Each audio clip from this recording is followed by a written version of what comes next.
And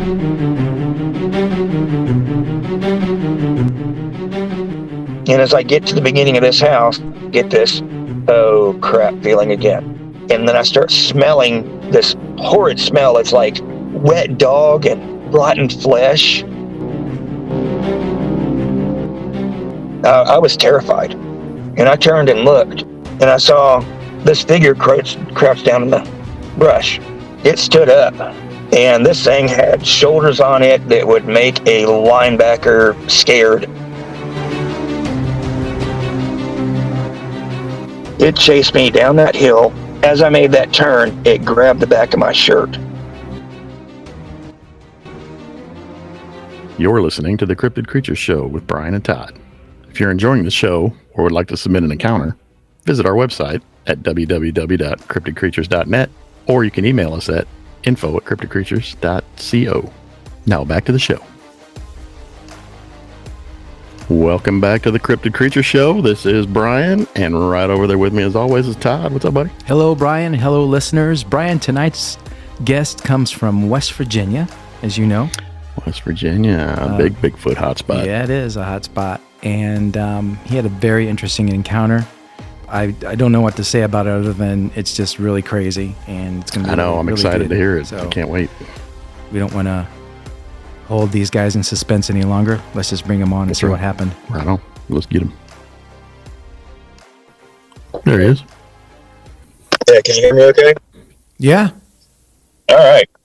So you guys wanted me to get on and talk about what happened back when I was 13? We just wanted to thank you for taking the time and talking to us tonight. And you had a Bigfoot encounter there in West Virginia. Was that right? Yes. Okay. Why don't you just, tell us what happened. Okay. We moved to Canal City, West Virginia. And we moved there from Ohio. Anyway, didn't know anybody new there, new kid, name like Chester, kind of hard to get to know people because they like to make fun of your name. Anyway, things weren't always the greatest at the house either. My father was an alcoholic, so I tried to stay outside as much as possible. I mean, I never had anybody teach me about hunting or fishing. Everything I know about the outdoors, I'm self-taught. But anyway, the Canal Mall is now gone, but I used to steal shopping carts from the Canal Mall, go down to the river, go catfish and bring them home. And, we had freezers full of catfish, and I made homemade bows and arrows and would take deer, squirrel. I did a lot of time out in the woods. And so, I mean, I wasn't no stranger to it. I'd been doing this since I was probably 10 years old. I played in the woods, maybe younger than that. No supervision. I just run on my own. And, I figured out everything on my own. And I mean, I'd seen mountain lions, I've seen bears, I've seen their tracks, no stranger to any of the tracks and animal sounds. I camped out in the woods a lot. And I mean, we're talking way back in the mountains, we're not talking where your average Joe is going to go across the field in his four-wheeler, go a half a mile out in the woods to go deer hunting. I mean, some of these places I went, it take you a half a day to get to, and that's just straight hiking, no breaks, no stopping. I mean, way back in there, no trails where you wouldn't see a deer stand ever. And when we moved to Canal City, the road was 57th Street that went straight up, and my road that I lived on was a second on the left, but it was I believe it was called Victory Avenue. But the two roads on the left, they converged to a point, and where that point was to make one road, my house was right there. And the back of my house was like dead up against the mountainside. They had dug out some of the mountain to build this house. So, I mean, I can open the back door, reach out and touch the flat where they had dug it out, or I can walk up and around and leap from the hillside onto the roof of my house to get in the attic if I needed to. So, I mean, literally mountains right behind my house. If you go on up 57th Street, it was an extremely steep hill after Victory Avenue. And this hill was so steep, you didn't ride bicycles down it. You didn't ride a skateboard down it. Because if you were riding a bicycle down it, it was so steep, you couldn't use the brakes. The back tire would slide till it popped. So you either walked up it or, pushed whatever you were on down it. Well, I had a couple of friends that were all the way at the end of this street, and they lived on the left-hand side. And just past the back door of their house, I'd say 30 yards, it was just a sheer drop-off ravine. And it went down a good 60, 70 feet straight down. And then you have about 10 feet, and then it goes straight back up. And at the top, there was a logging road that's this mountain. And the only way you could get down in that gully and back up is right there where we had dug out hand and footholds with shovels, and you climbed it like a ladder. And that's what I would do is I'd go out my back door up to that logging road, circle the mountain, and then go down in that gully and back up to go to their house. It was actually easier than going up that steep hill on 57th Street to go up to my friend's house. Well, my friends, they got in trouble a lot. They were brothers. They were always fighting, or they'd stay out late. And in that area, if the street lights come on and you were outside, you were in trouble. I mean, you were in before dark. And whenever the sun started going down, the parents were outside yelling at their kids to get in the house. I mean, yelling at them. I didn't understand why. Nobody cared if you were out a little bit after dark. But in that area, if they yelled for you, you better be running. And if you took some time, you were in a lot of trouble. My parents, they didn't care if I didn't come in that night. Oh, well, they figured I was hanging out at a friend's house or down by 57th Street and Beekner Avenue. There's a corner there, and those basketball courts. And, we'd hang out there, or I'd hang out there and play basketball or whatever. But since my friends got grounded a lot, I spent a lot of times up in the mountains behind my house, up beyond that logging road. I mean, we're talking up over top of the mountain, down another one, and, 3 or 4 mountains over. And it wasn't until, I don't know, a few years ago, 5 or 6, 7 years ago, that I took a good look at that area. And I realized that I was in the far back side of the Kanawha National Forest. And I mean, there's no hiking trails back there. Nobody visits that area. I mean, there is just nothing but woods and a big pond up in there. I mean, we're talking, the Kanawha National Forest is massive. I don't remember off the top of my head how many acres it is, but it's gigantic. And this area that I would go back up into, I would see, trees that have been broke off and little strange patterns, but never really gave it a whole lot of thought. Not until afterwards. I'd hear whoops and wood knocks and all kinds of strange noises I didn't recognize, and I just blew it off, Just some animal I didn't know about is what my thought of it was. And what I thought was weird is all the mountains that I'd been in for years, I never saw any deer sign. I never saw any signs of bears. It was rare to see a squirrel. On occasion, there'd be a small bird, but it just far off. It never was anywhere close to me. And me going up in there, I'd even seen like little stick figures that were tied together with vines hung in trees, like a kid made a stick figure toy and hung it up there.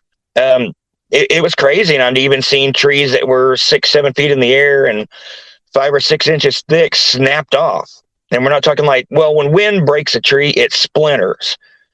This is like you would take a dry twig and twist and snap it. It was snapped clean. It was just frayed at the end a little bit, like bristles. And I saw that. It was not uncommon for me to see that. But I started feeling like I'd been being watched when I go up in there. And a lot of this I haven't shared at all. It wasn't uncommon for me to be outside at night, just walking the street or whatever, or hanging out outside of my house and hear limbs snap in the woods. And I just think, deadfall, no big deal. But it was constantly, it was a lot of it, more than usual.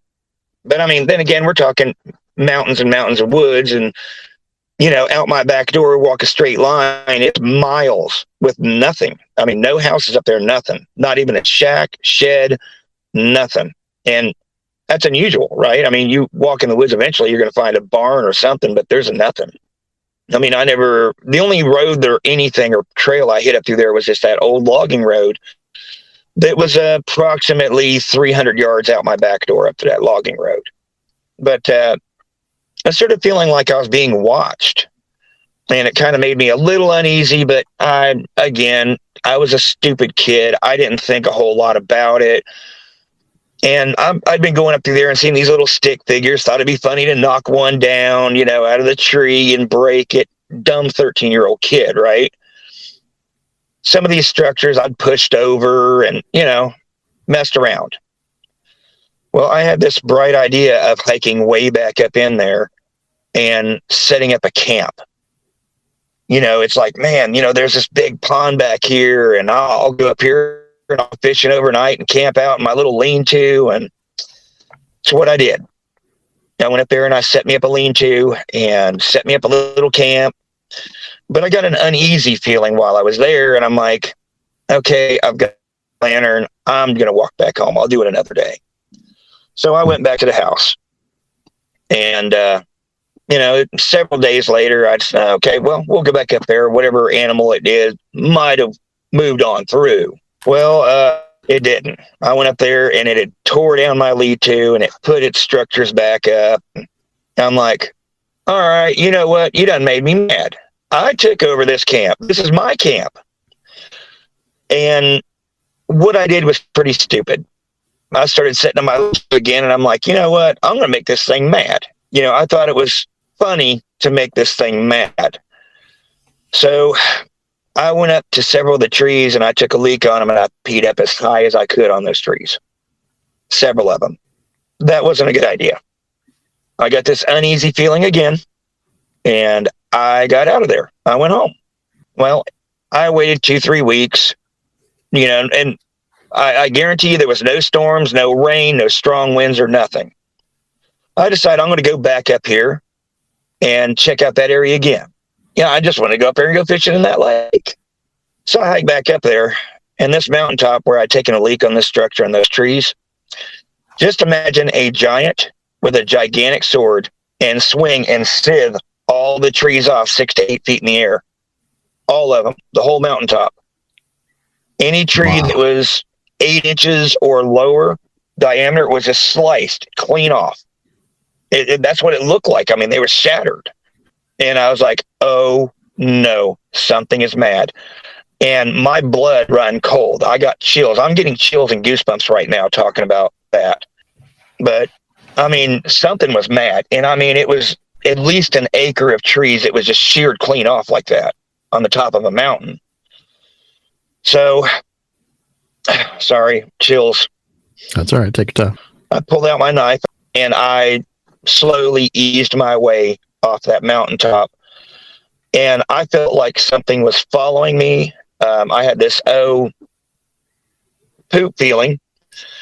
I mean, my blood was running cold. Best way to describe the feeling I had coming out of there is having a snarling dog following you, ready to attack, but you can't see it.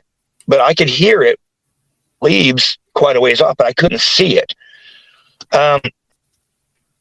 And the only explanation I have for not being able to see it is if you're out deer hunting and the deer is in the brush 50, 100 yards off and it stops moving, it literally will disappear if you're not trained to look for that shape. I mean, it happens all the time. Deer will be walking through the leaves and stuff. They blow in so good, they stop, gone until they move again. And anyway, I worked my way out of there. It took hours. And I just knew I was in trouble walking out of there. I mean, something was following me, and every now and again when I would look, I would see something move behind a tree at a distance. And I'm like, I don't know if I'm going to make it to the house. It was closer for me to come down the side of the mountain to my friend's house. So that's what I did. I come down the side, hit that logging road, and I'm coming down the side of that mountain. I was having rocks thrown at me. And I would hear stick breaking and tree knocks and whoops and, just all kinds of noises start coming from the woods as I start getting closer to civilization.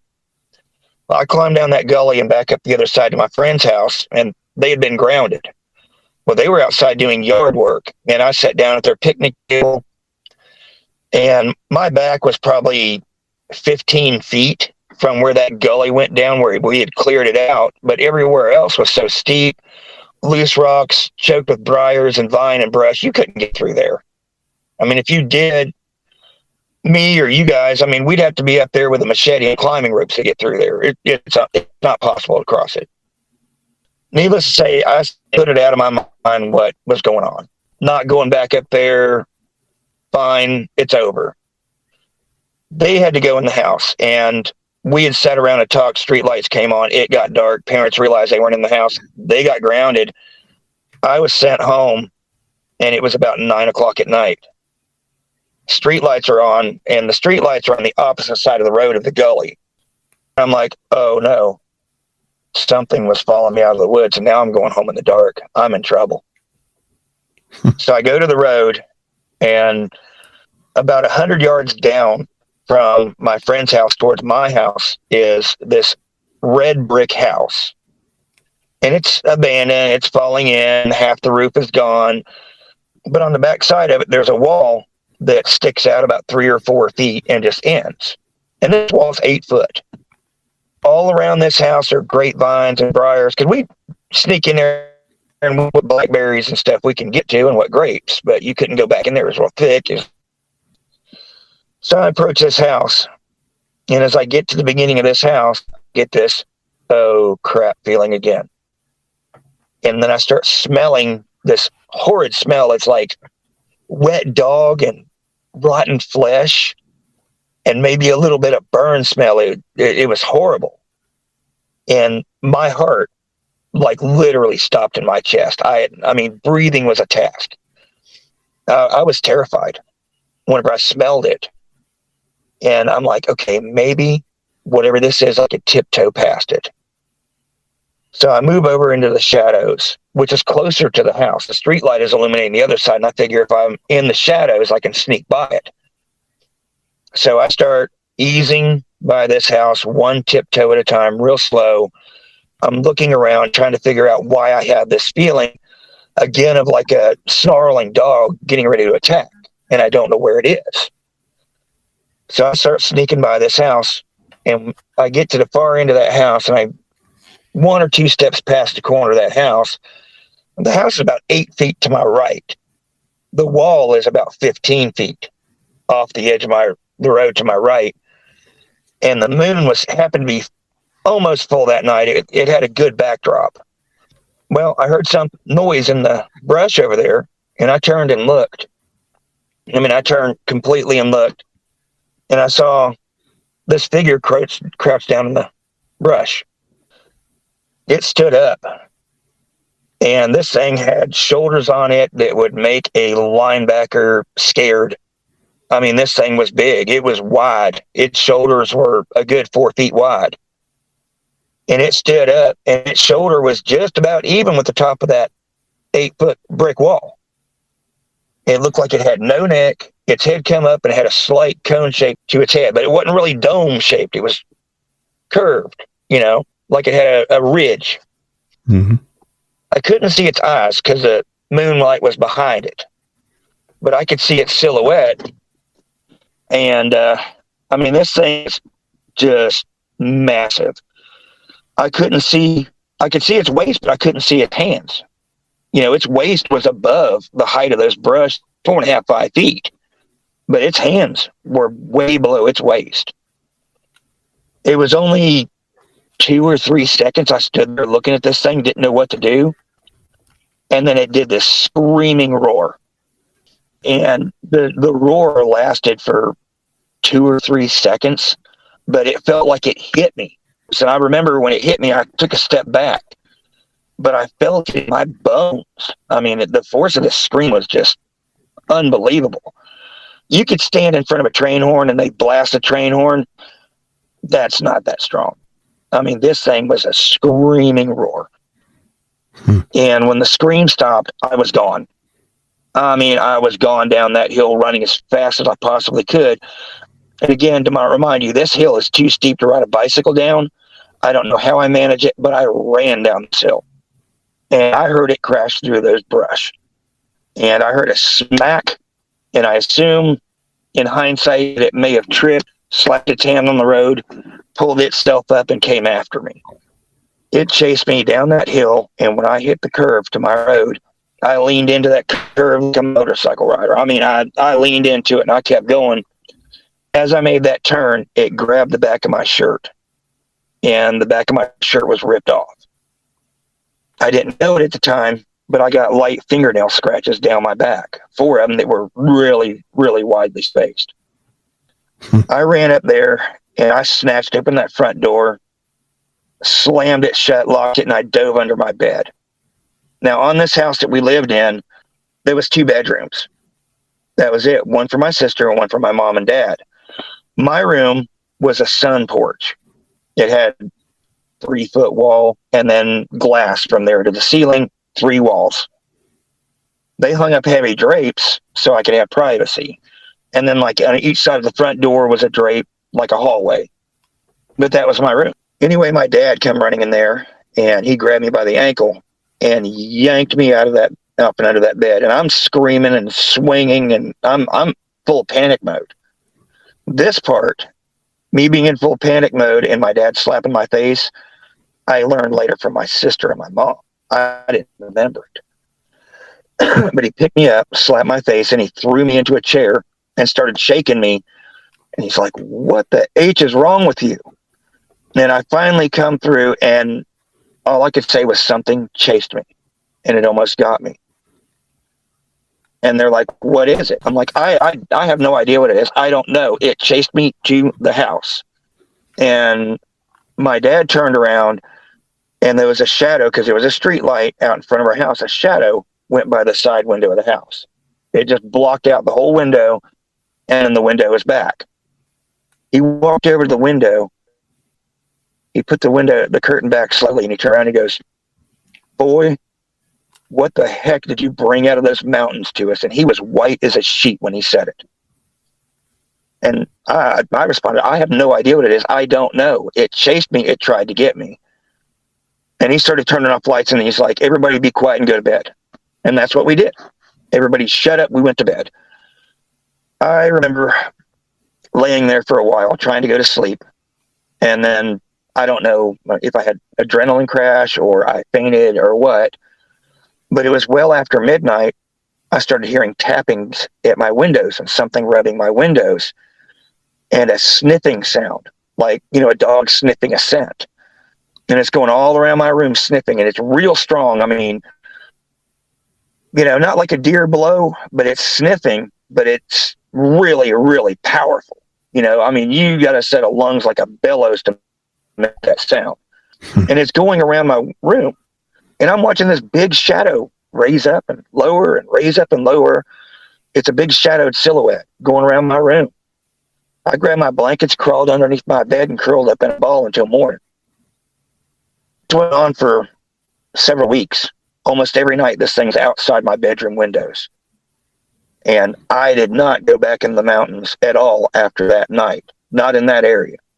And to this day, I don't venture very far out in the mountains or woods. If I go deer hunting, I'm maybe 200 yards out in the woods. That's it. Wow. I don't go any further. Almost every night, sniffing, tapping the glass, I'd see big muddy fingerprints and handprints on the windows. Well, there was one night that I woke up and I could see the street lights and everything. So I pulled open my curtain to look. I'm like, "Do I have a break tonight?" I pulled over the curtain, and then everything goes black. And I'm like, "Did the street light go out?" It was weird. And then it ducks down, and its face is literally right here on the other side of a pane of glass in front of me. And let me tell you, it scared the living daylights out of me. It did. It absolutely did. Well, I told my dad about what was going on, and it wasn't too much longer before we moved out of the state of West Virginia to South Carolina. I mean, we moved. I believe the only thing that kept me from being killed is that I was a kid. If an adult had done that, forget it. I think this thing eventually figured out that I was not an adult and I'd done something stupid. But it was, I can't think of anything else in my life that even has scratched the surface of being that terrifying. That's probably one of the best Bigfoot encounters we've had yet, Chester, I gotta say. Yeah. Well, I did an interview a while back, and I said ammonia on it. To keep it clean, because kids do listen to that channel. But yeah, I actually went out there and took a leak on this thing's trees and structures, and Yeah. I don't recommend anybody ever doing that to try to get a picture or an encounter, because it could cost you your life. Yeah. It very well could cost you your life. So, how far away were you when you first saw this thing standing by the brick wall or the house there? When I first saw it, like ducking behind the trees and stuff, it was about 100 to 50 yards away whenever I was coming out and I see it behind the trees. But when it screamed at me, about 15 feet, maybe 18 feet. Whenever it stood up out of those bushes, I mean, it was maybe the length of a short pickup truck away. And there wasn't nothing but vines and air between us. And then, of course, at the house, there was a sheet of glass. I mean, just regular, thin. They didn't even have safety glass back then. I mean, we're talking 1988. They didn't put safety glass in houses. And I'm telling you, if this thing wants to, and it wants you in your house, that house isn't going to stop it. If you're in a pickup, it isn't going to stop it. I saw firsthand what one of these things can do when they're enraged and they take it out on the forest around them. I've seen tornadoes do less damage to trees than what this thing did. Tornado, it'll leave saplings and stuff. There was nothing. It was just all sheared clean off. And like I said, the best way I could describe it is a giant with a gigantic sword just and take everything out and then throw it to boot, Right. But there was all those trees knocked down. A lot of them that had been torn down were turned into, hundreds of teepee structures all over that mountaintop. I doubt they're still there due to wood rot, but probably 15 years ago, they probably still were there. But the funny thing is, I've looked at that same area on Google Earth, and it shows nothing but clean trees, but I know that it was just sheared. I mean, there might be trees there now, but 10, 15 years ago when I was looking it up, there wouldn't have been that many trees there. It'd have been a low spot in the forest. So I don't know if they're covering that up or not.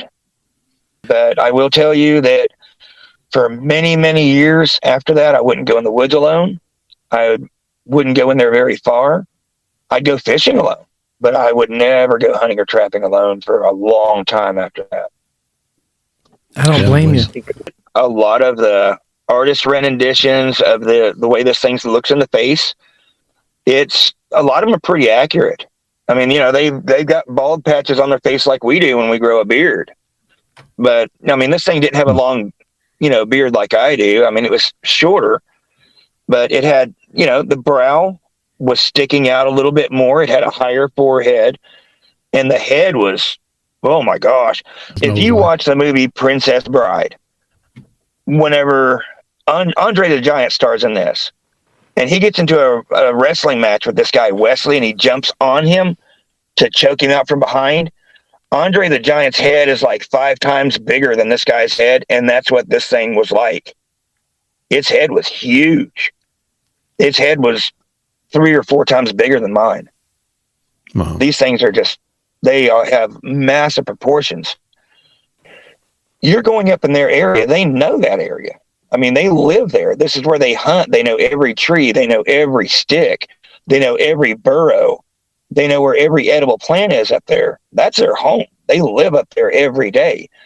So if something new is in that area, they're going to smell it. They're going to see it a long ways off. And they're going to easily be able to avoid it.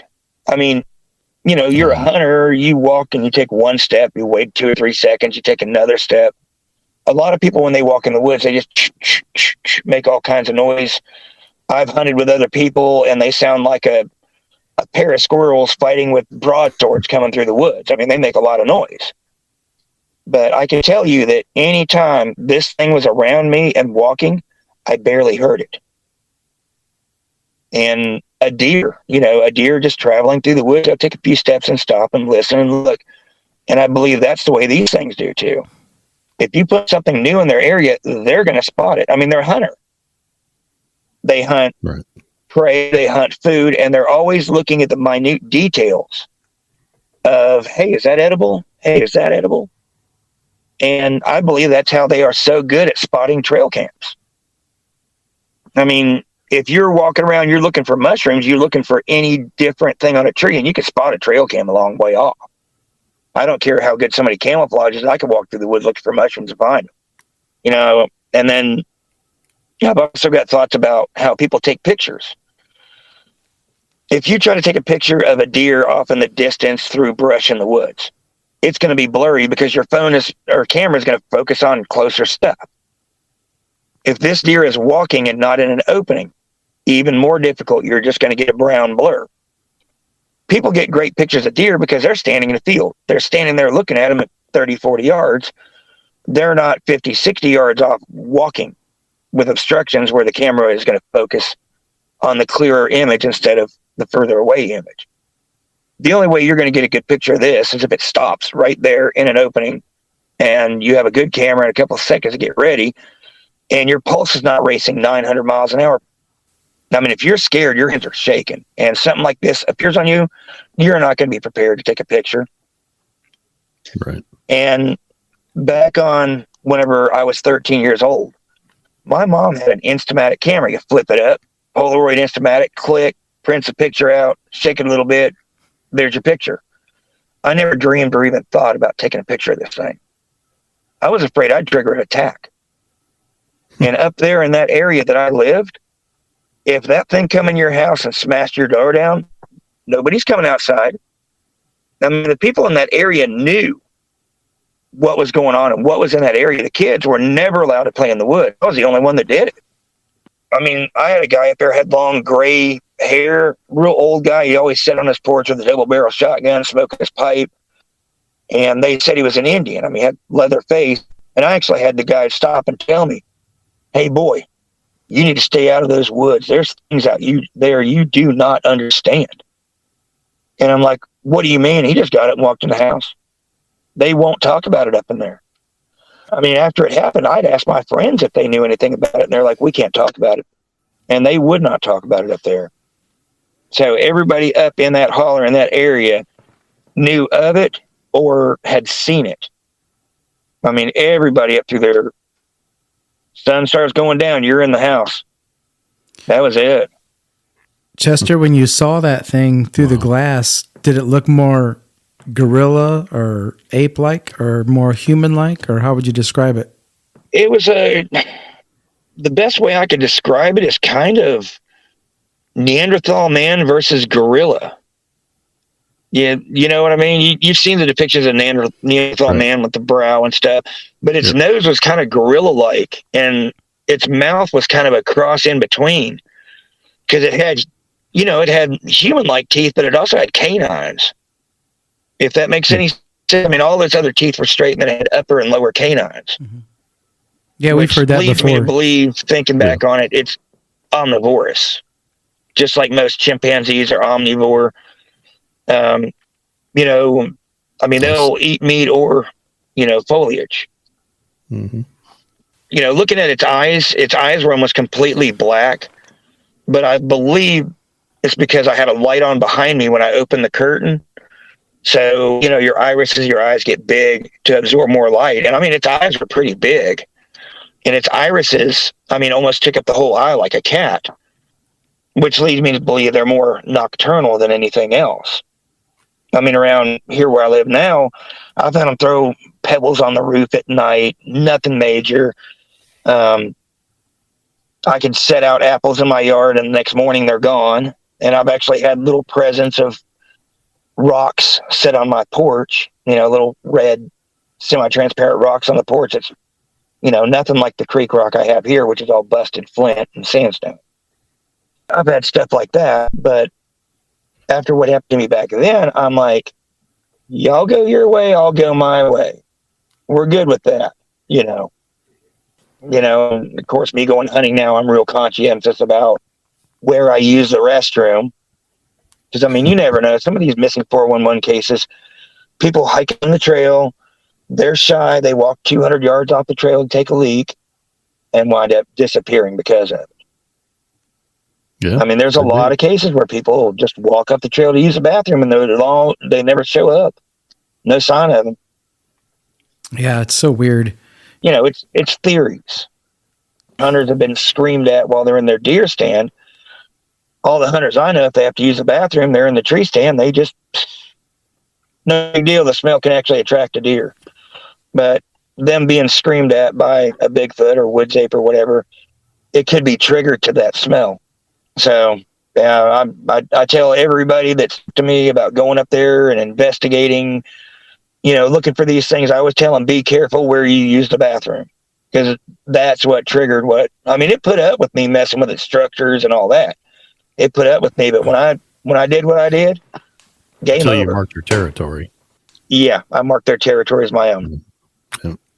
Yeah, that's a good theory. The next time Brian and I are out squatching, we're just going to pee everywhere and see what happens, right?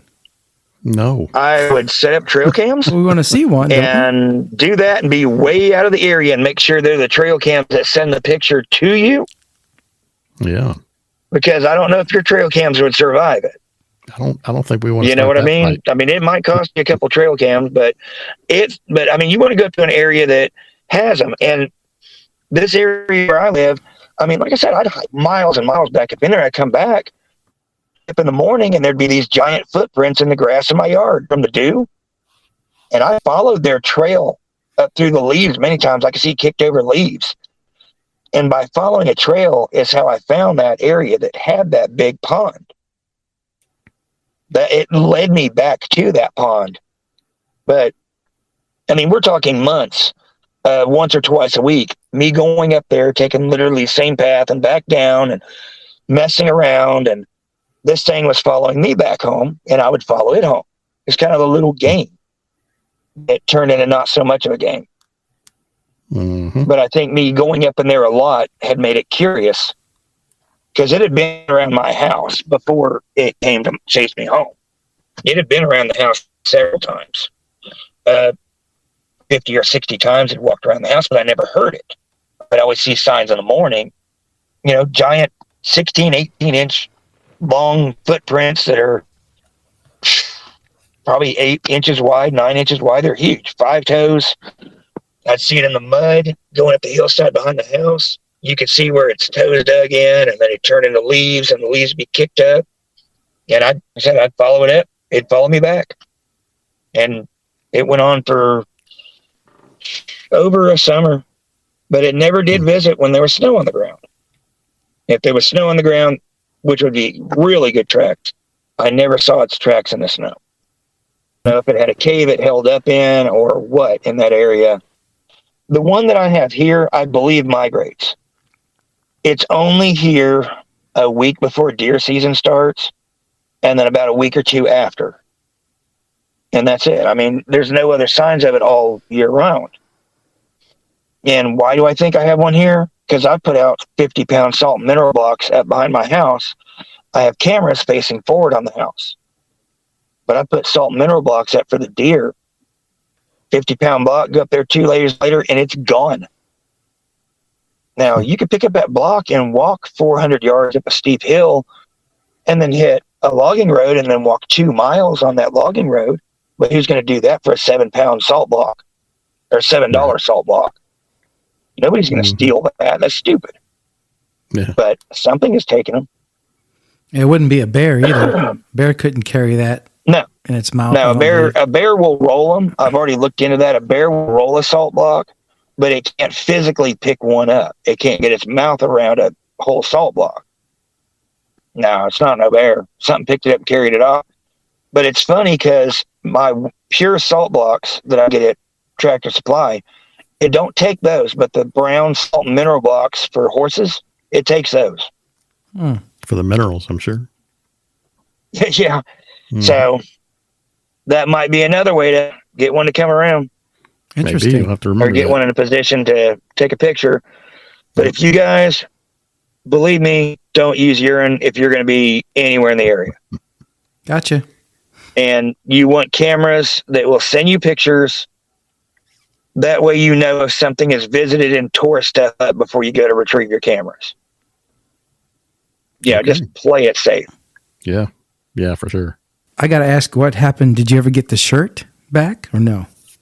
The back of the shirt was ripped off And when I got to the house, I took it off, and they just threw it away. I mean, it was I was skateboarding back then, and I had just got that shirt like a couple weeks earlier, so it was heavy cotton cloth, and it was a Tony Hawk shirt. Oh man, Big back then, and I'd gone to the mall in the skate shop, and I bought me a Tony Hawk shirt, and I was mad about my shirt. yeah. My mom had taken a Polaroid of the fingernail marks on my back, but I cannot find it anywhere. She passed away a few years ago, and I've been through all of her stuff, and it's gone. But Man, after we moved to Greer, South Carolina, my sister was going into the Navy when I was 18. So we moved from Greer up to Newark, Ohio for a few years, but so my mom can see my sister before she went to the, or not Navy, Air Force, sorry. But I imagine it probably got lost in that move. Because, I mean, we'd lost a few picture albums and stuff, so I imagine it got left. yeah, that's too bad. That would have been something to see. Did it get some part of the shirt though? Did it tear some off? What's of that? It? Did it tear some of the shirt off and keep it though, or take The it? whole back. Yeah. So They you grabbed never, me by the collar of the shirt and took the whole back off of it. so you never found that part of the shirt? No, I never found that part of the shirt. And I mean, next day I walked up through the road and stuff. It wasn't laying on the road. It must have taken it with it. Oh, I bet it did. Yeah. I guess so. It has my scent, so it can remind itself who it wants to rip their head off. Yeah, that's probably why I kept coming back. Yeah. You said you didn't feel like it was going to hurt you. Maybe it's just curious. You're a Later kid. on. You're up there goofing off, and it followed but you down. as an adult, I realize that. But as a kid, no way. Right. Most of my life, no way. But I mean, I've also forced myself not to think about this for a long time. And in hindsight now, after I did my other interview and hearing people's input, I believe me being a kid kept it from killing me. And I believe if I'd have been a full-grown adult male, I'd have been history, And I believe it spared me because I was a kid, and it eventually figured out, hey, this guy's not going back up there again. I ran him off my property. He's not coming up there again. He's leaving me alone. I'm just going to make sure he don't come up. But I do believe it let me survive that night and following because I was a kid. But I also believe if I'd have went back up there in its area on that mountaintop, I wouldn't be here. The smartest thing I did was stay out of the woods and be home before dark. I wholeheartedly believe if I'd have gone back up into those woods, that thing would have killed me. My parents are from West Virginia, and I've been to the Kanawha Mall. Yeah. And that area, I know exactly what you're talking about. Let's see, if you go to the northwest corner of the Kanawha Mall, right behind that is a set of stairs that go up and over the railroad tracks.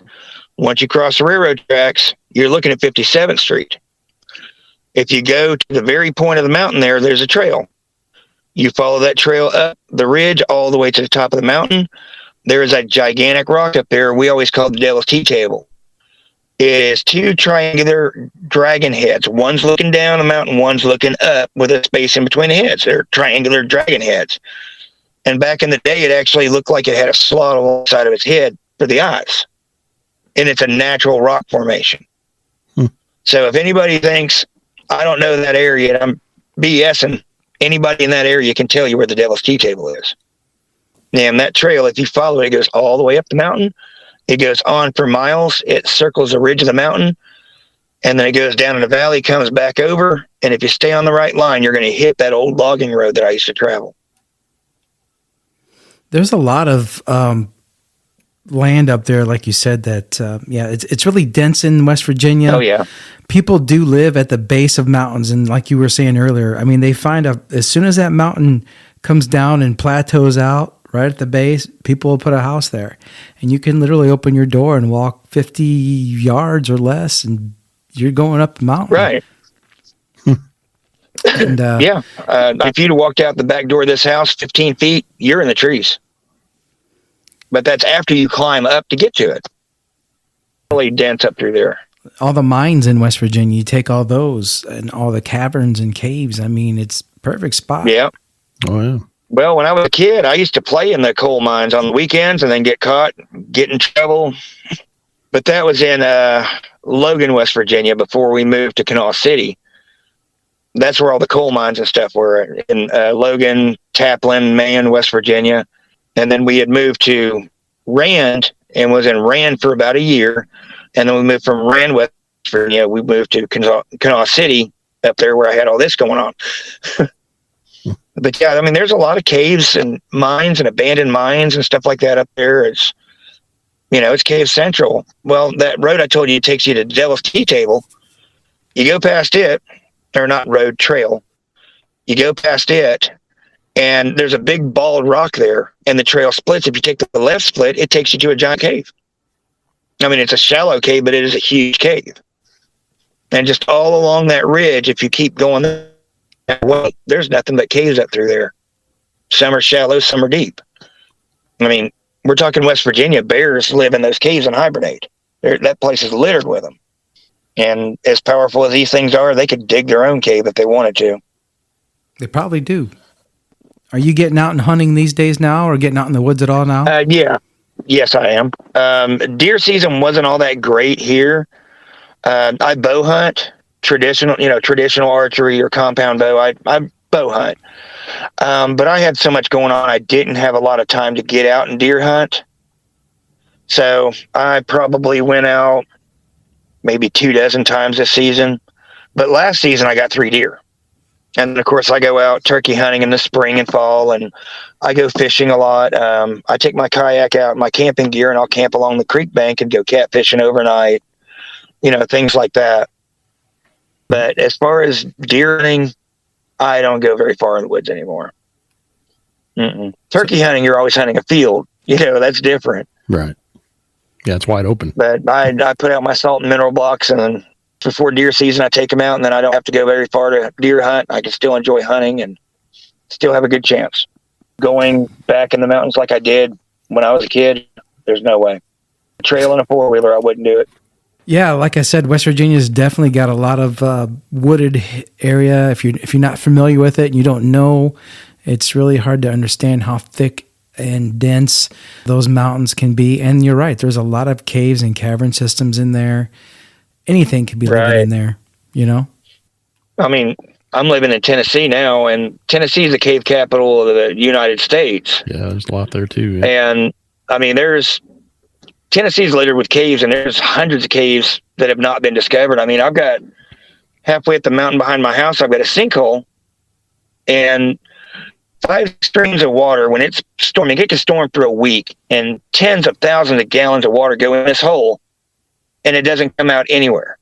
There is a massive cave under the mountain that I own behind my house. And I've talked to people that own land around it, and nobody knows where a cave entrance or exit is. Well, that cave up there that sinkhole goes to can be miles from here. Oh, yeah. I mean, everybody around here hunts these woods and stuff, and nobody's found it. So there could be another small entrance somewhere else that this thing that comes by and visits during deer season hangs out with. I don't know. Never know with caves, man. But shoot, I mean, I've gone up on the hill behind the house and find a tree that's broken off and laying on the ground, and I'm like, okay, where'd this come from?